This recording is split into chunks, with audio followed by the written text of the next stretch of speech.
রাত্রে চুরি করে নিল, এটা কে নিল, এখানে লাইনে উঠতে পারে কি, এরা কারা? এবং আমরা এখন টাকা দিয়ে আবার আমরা ট্রান্সফর্ম কিনার এটার কারণটা কি, আমি এটা জানতে চাই। আমি এখন আন্ধারে বসে আপনার সাথে কথা বলতেছি, এই গরমের ভিতরে বাচ্চা কাচ্চা আছে, আপনার ফ্যান ফ্রিজ, গরমের ভিতরে আমরা বসবাস করতে পারতেছি না, কিন্তু এরা আমাদেরকে বলতেছে আমরা টাকা দিলে তারা আমাদেরকে ট্রান্সফর্ম দিবে, এই কারণটা কি? রবি ভাইয়ের কাছে আমি একটা প্রশ্ন রেখে যাব। বাংলাদেশ জাতীয়তাবাদী দল শহীদ প্রেসিডেন্ট জিয়াউর রহমানের আমল থেকে যে কয়বার ক্ষমতায় আসছে সে কয়বার কতবার দুর্নীতি হয়েছে এটা প্রমাণ দেবে আপনার এই রিপন ভাই নাকি রিপন ভাই কথাগুলো বলবেন। তো নীতি আদর্শ কথা বলতে থাকেন, তার মধ্যে সত্যের অনেক ক্ষেত্রে লেশ মাত্র নাই। তো সেখানে ওনারা একটা লোককে দাঁড়িয়ে বলছিলেন যে আমাকে কেনা যাবে না, আমি পাঞ্জাবি বানাবো না, এটা কি বলেছিলেন? বলেন নাই। নীতিগত অবস্থান দাঁড়িয়ে কোথায়? আর ফরিদপুরের বিষয়টা হলো পঞ্চপল্লীতে যেটা ঘটেছে এটা দিবালোকের মতো স্পষ্ট যে যারা জড়িত ফুটেজ সবকিছু আছে, তারা প্রশাসনের নজরে ছিল, দৃষ্টিতে ছিল, কিছুই অ্যাকশন নাই, ধরার সুযোগ ছিল, ধরে নাই, এটা দিবালোকের মতো স্পষ্ট। এই আজকে 1 মাসের ভিতরে দেখা গেছে 57 জন ব্যাংক কর্মকর্তা পদত্যাগ করলো, কিসের জন্য করলো? এবং বাংলাদেশ ব্যাংকে কোনো আপনার সাংবাদিকরা ঢুকতে দেয় না। এগুলোর মধ্যে যে কোনো একটা কারিশমা আছে, না হলে ওরা 57 জন সারা বাংলাদেশ থেকে পদত্যাগ কিনলে করে। আমি যে কথাটা বলতেছি, আমি রিপন ভাই এবং রবি ভাইয়ের কাছে আমার প্রশ্ন, ভাই আমি অন্ধকারে গতকালকে রাত্রে আমার পাশে ধরেন আমরা 3-4টা বাড়ি মিলে আমাদের একটা ট্রান্সফর্ম দিছিল, তো ট্রান্সফর্মটা হইলো 25 কেবি। এখন গতকালকে রাত্রে হয় 4টা বা 3টার দিকে ট্রান্সফর্মটা খুলে নিয়ে গেছে। নিয়ে যাবার পরে দেখা গেল কি আজকে সারাদিন এবং এখন পর্যন্ত আমাদেরকে বিদ্যুৎ সংযোগ দেওয়া হয় না। এখন তারা বলতেছে কি যে আমরা যদি টাকা দিই তাহলে তারা আমাদেরকে ট্রান্সফর্ম সংযোগ দিবে। আমাদের এটার সাথে একটা প্রাইমারি স্কুলও আছে।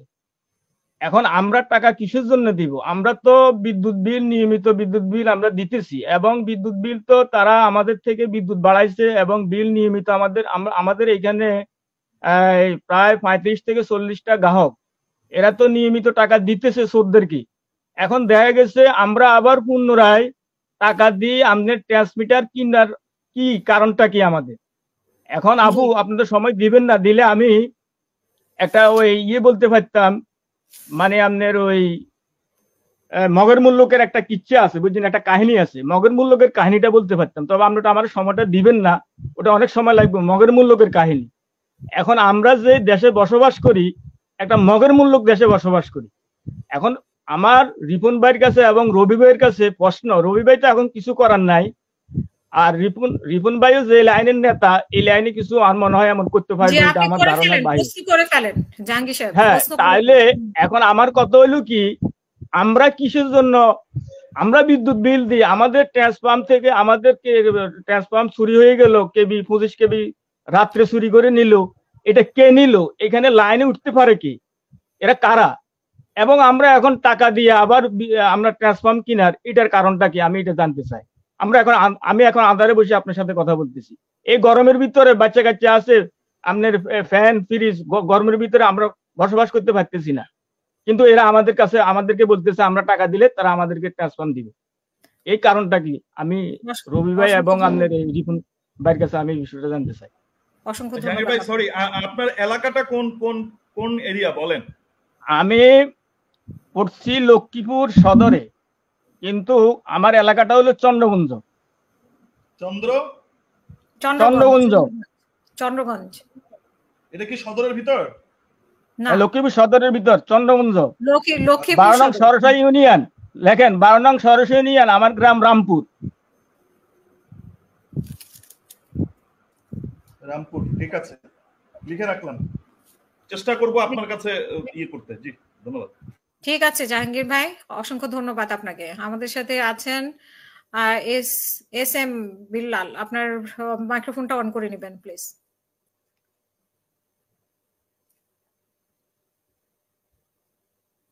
না, আপনার মাইক্রোফোন অন হচ্ছে না।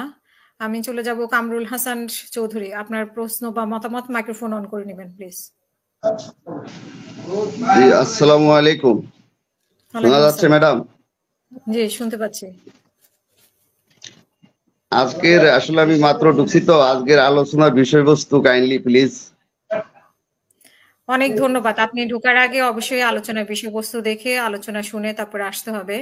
যে আসেন মনির বাহরাইন থেকে আপনার প্রশ্ন বা মতামত, আপনার মাইক্রোফোনটা অন করে নেবেন প্লিজ।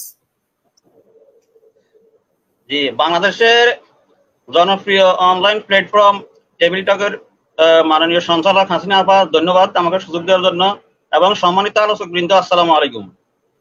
জি, বাংলাদেশ আওয়ামী লীগ অনেকগুলো ট্র্যাজেডি সৃষ্টি করেছে, একটার পর একটা সিরিয়ালি ঘটনা ঘটতেছে।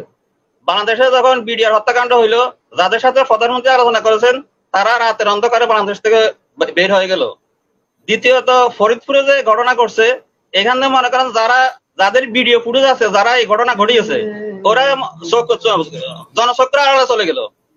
এরপরে মনে করেন কুকিচিনের ঘটনা, নাথান বোম এই দিনে দুপুরে ডাকাতি করলো, ওরা বাংলাদেশ থেকে চলে গেল। বাংলাদেশ সরকার একটার পর একটা ঘটনা ঘটায়, একটার ঘটনার পরে একটা ঘটনা ঘটে, যাতে একটার পর একটা ধামাচাপা পড়ে যায়। এরপরে মনে করেন বাংলাদেশে একটা ঘটনা হচ্ছে হিট অফিসার, এই আরো একটা ঘটনা ঘটেছে বলতে চাই। যাই হোক, এখন একটার পর একটা ঘটনা ঘটতেছে, এই ঘটনার পিছনে আওয়ামী লীগ জড়িত। অসংখ্য ধন্যবাদ। আমার মনে হয় যে প্রশ্ন ছাড়া আপনি যদি মন্তব্য নেন, এটা তো লং টাইম নিতে হবে ওনাদেরকে, অত প্রশ্ন নিতে হবে। ওনারা যদি বক্তব্য দেন, তাহলে তো আপনি সময় কভার জি, করতে পারবেন না। আনোয়ার সাদাত, জি আমি দেখতেছি। এস এম বিল্লাল, আপনার প্রশ্ন বা মতামত প্লিজ 1 মিনিটে শেষ করবেন প্লিজ। জি, বিসমিল্লাহির রহমানির রহিম। টেবিল টক ইউকে থেকে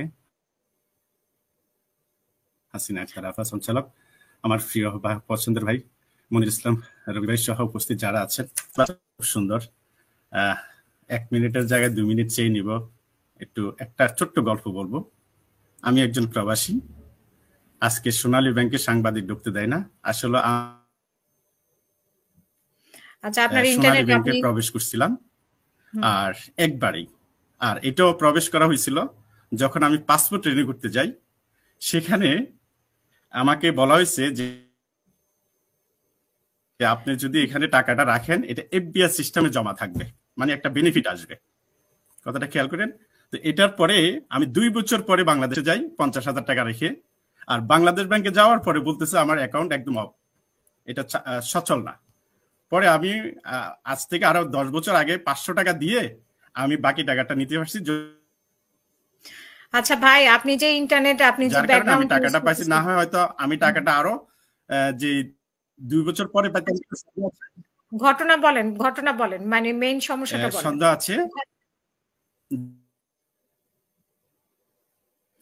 আমি আব্দুল হামিদ ভাই, আপনার প্রশ্ন বা মতামত আশা করি আপনি বুঝিয়ে বলবেন এবং 1 মিনিটে শেষ করবেন। মাইক্রোফোনটা অন করে নেবেন। আসসালামু আলাইকুম ওয়া রাহমাতুল্লাহি ওয়া বারাকাতুহু। সর্বপ্রথম ধন্যবাদ জানাই টেবিল টক সঞ্চালক আমাদের হাসিনা আপুকে, কারণ উনি দেশ ও জাতির কথা বলে এবং সাধারণ জনতার আসলে প্রতিনিয়ত আপনি এক একটা নতুন টপিক নিয়ে আসেন। আর আমার বিএনপির একজন রবি ভাই মনির ইসলাম আমার শ্রদ্ধ ভাজন, উনাকে আমার খুব প্রিয় একজন পাত্র, কিন্তু ওনার ব্যাপারে আমি একটা কথা বলবো। যদি আমি একটু একটু কথা বলবো, অনেক সাউন্ড হচ্ছে আব্দুল হামিদ ভাই। জাহিদ ভাই, আপনি শেষ করবেন 1 মিনিটে প্লিজ। আসসালামু আলাইকুম সবাইকে, অসংখ্য ধন্যবাদ হাসিনা আপা এন্ড বস, স্যালুট ইউ রবি ভাই। আমি শুধু মন্তব্য করব একটু। আমি বলতে চাচ্ছি যে আমার বস রবি ভাই, বাংলাদেশে যেই গরম পড়ছে, আপনি কিন্তু ওই যে একটা ব্যাগ নিবেন, ব্যাগের ভিতরে পানির বোতল আর টেবিল ফ্যান নিয়ে বের হবেন। জি, আমাদের আজকে এটা সাবজেক্ট না, কিন্তু গতকালকে সাবজেক্ট ছিল। জি জি, আমি এমনি আসছি, আপনাদের কথা খুব শুনতেছি আর কি, ভালো লাগছে, তাই আমি আর কি বসকে দেখে একটু ঢুকলাম। অসংখ্য ধন্যবাদ জাহিদ ভাই আমাদের সাথে যুক্ত হওয়ার জন্য। জি, আব্দুল হামিদ ভাই শেষ করবেন আপনি। এখন কি ক্লিয়ার? হ্যাঁ, এখন ক্লিয়ার। আমি রবি ভাইয়ের কাছে বলবো যে রবি ভাই, আপনি যে আমাদের প্রতিপক্ষ আওয়ামী লীগের সাহায্যের কাছ থেকে যে আপনি এক একটা করেন,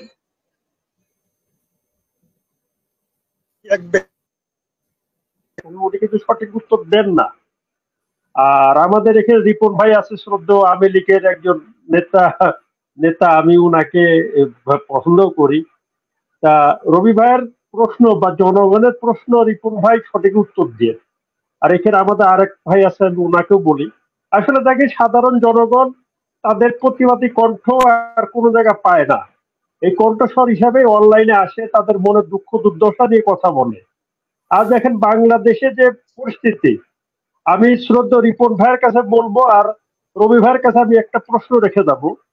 বাংলাদেশ জাতীয়তাবাদী দল শহীদ প্রেসিডেন্ট জিয়াউর রহমানের আমল থেকে যে কয়বার ক্ষমতায় আসছে সে কয়বার কতবার দুর্নীতি হয়েছে এটা প্রমাণ দেবে আপনার ওই রিপন ভাই কথাগুলো বলবেন। আর আওয়ামী লীগ সরকার যতবার ক্ষমতায় আসে, কিছুদিন আগেও তো মমতাজ আপনারা মাথায় করে ফেরি করে কারেন্ট দিয়ে করলো, কিন্তু আজ দেখেন যে কারেন্টের যে দুর্ব্যবস্থা বা ঘাটতি, কিন্তু আমরা তো সাধারণ যারা প্রবাসে থাকি আমাদের বিল তো সাথে সাথে পেমেন্ট করা হয়। কোনো জায়গায় বিল, বিদ্যুৎ পানির বিল তো জনগণ আটকে রাখে না ভাই। এখন তারপরেও কেন সাধারণ জনগণ এই দুর্ভিক্ষের মধ্যে পড়বে? আর রিপন ভাই আপনাকে এই প্রশ্নটা করে গেলাম, আপনার কাছে বিএনপির আমলে যদি কেউ কোনো এইভাবে দুর্নীতি হয় এটা একটু আলোচনা করবেন। আর রবি ভাই একটু বলবেন যে আওয়ামী লীগের আমলে বেশি দুর্নীতি হয় নাকি না বিএনপির আমলে দুর্নীতি? দুই প্রতিপক্ষের কাছে আমার দুই ভাইয়ের কাছে আমার প্রশ্ন হয়ে গেলাম। ধন্যবাদ, ভালো থাকবেন। আমাদের মুর্শিদ সুনামগঞ্জ থেকে মুর্শিদ সাহেব, আপনার প্রশ্ন বা মতামত প্লিজ। আসসালামু আলাইকুম হাসিনা আপু, আপনাকে ধন্যবাদ এবং সালাম। আপনার মাধ্যমে প্যানেলিস্টের সবাইকে সালাম এবং ধন্যবাদ। বিশেষ করে মনিরুল হক সাহেবকে আমার স্পেশাল সালাম। আর যারা আছেন সবার কাছে আমার সালাম, সবাই আমার শ্রদ্ধাভাজন ব্যক্তি। আমি অনেকদিন পরে আপনার এই আজকের এই অনুষ্ঠানে সংযুক্ত হতে পেরেছি, এই জন্য আমি নিজেকে গর্বিত বোধ করি। আমার প্রশ্ন কোনো কিছু না, শুধু ওই যে শুভেচ্ছাটুকু জানানোর জন্যই বড় কথা। আর আপনার যে টপিকটা ফরিদপুরের মধুখালীর যে অনাকাঙ্ক্ষিত যে দুর্ঘটনাটা ঘটছে, যে হত্যাকাণ্ডটা ঘটছে, আমি আওয়ামী লীগের আমার শ্রদ্ধেয় বড় ভাই জনাব রিপন সাহেবের কাছে আমার প্রশ্নটা থাকবে, যেভাবে ঘটনাটা ঘটছে এটার সুষ্ঠু বিচার চাই এবং আমরা সাধারণ মানুষ এবং সর্বোচ্চ বিচার চাই। এই বিচারটা কি আমরা পাবো কিনা সাধারণ মানুষ? আমরা এটা আওয়ামী লীগের নেতা হিসেবে আপনার কাছে আমরা আশা রাখি, যেহেতু আপনি আওয়ামী লীগের একজন সরকারি দলের একজন আপনার কাছে এটা আমরা আশা রাখি যে আমরা সর্বোচ্চ বিচারটা আমরা সাধারণ মানুষ আশা করে পাবো কিনা। ধন্যবাদ আপনাকে আমাদের সাথে যুক্ত হওয়ার জন্য, অনেকদিন পরেই যুক্ত হয়েছেন, আপনাকে অসংখ্য ধন্যবাদ আমাদের সাথে যুক্ত হওয়ার জন্য। আজহারুল ইসলাম তালুকদার, আপনার প্রশ্ন বা মতামত 1 মিনিটে শেষ করবেন প্লিজ। মুর্শিদ সুনামগঞ্জ থেকে আপনাকে অসংখ্য ধন্যবাদ এবং ভবিষ্যতে আমার নাম মুশাহিদ, আপনি বারবার খালি মুর্শিদ বলেন। মুর্শিদ আমার বাগনার নাম। মুশাহিদ জি জি, আসসালামু আলাইকুম। জি, আসসালামু আলাইকুম ওয়া রাহমাতুল্লাহ। আমাকে সুযোগ করে দেওয়ার জন্য সম্মানিত আলোচক যারা আছেন, বিশেষ রবি ভাই আছেন, তাদের সালাম জানাচ্ছি। তো আমি প্রথমেই রিপন সাহেবকে একটা প্রশ্ন করতে চাই যে প্রায়শই উনি এসে যেভাবে কথাবার্তা বলেন একটা দলের দলকানা হিসেবে আমাদের দৃষ্টিতে, বা উনি কমেন্ট পড়লে বুঝতে পারবেন। তো সেখানে একটা প্রশ্ন হলো যে ওনার দলের প্রধান দায়িত্বহীন ভাষায় বলেছিলেন যে আমাকে ছাড়া আর সবাইকে কেনা যায়, তার মানে আলু পটল অথবা গরু ছাগল ছাড়া কেনা যায় না আমার দৃষ্টিতে, সাধারণ জ্ঞানে ক্ষুদ্র জ্ঞানে যা বুঝি। তো সে আরেকটা কথা বলেছিলেন কিছুদিন পরেই যে আমার দলের নেতা কর্মীদের দিয়ে যদি কাফনের কাপড় বিতরণ করতে দেওয়া হয় তারা সেরে দেওয়া পাঞ্জাবি বানাবে। প্রশ্নটাই করছে যে সেখানে ওনাদের মতো এত নীতি আদর্শের কথা বলতে থাকেন যার মধ্যে সত্যের অনেক ক্ষেত্রে লেশ মাত্র নাই, তো সেখানে ওনারা একটা লোককে দাঁড়িয়ে বলছিলেন যে আমাকে কেনা যাবে না, আমি পাঞ্জাবি বানাবো না, এটা কি বলেছিলেন? বলেন নাই। নীতিগত অবস্থান তাদের কোথায়? আর ফরিদপুরের বিষয়টা হলো পঞ্চপল্লীতে যেটা ঘটেছে এটা দিবালোকের মধ্যে স্পষ্ট যে যারা জড়িত ফুটের সবকিছু আছে, তারা প্রশাসনের নজরে ছিল, দৃষ্টিতে ছিল, কিছুই অ্যাকশন নেয় নাই, ধরার সুযোগ ছিল ধরে নাই, এটা দিবালোকের মধ্যে স্পষ্ট। তারা যদি আজকে যেভাবে ওখানে হয়েছে হিন্দু বৌদ্ধ খ্রিস্টান পরিষদের সাধারণ সম্পাদক অ্যাডভোকেট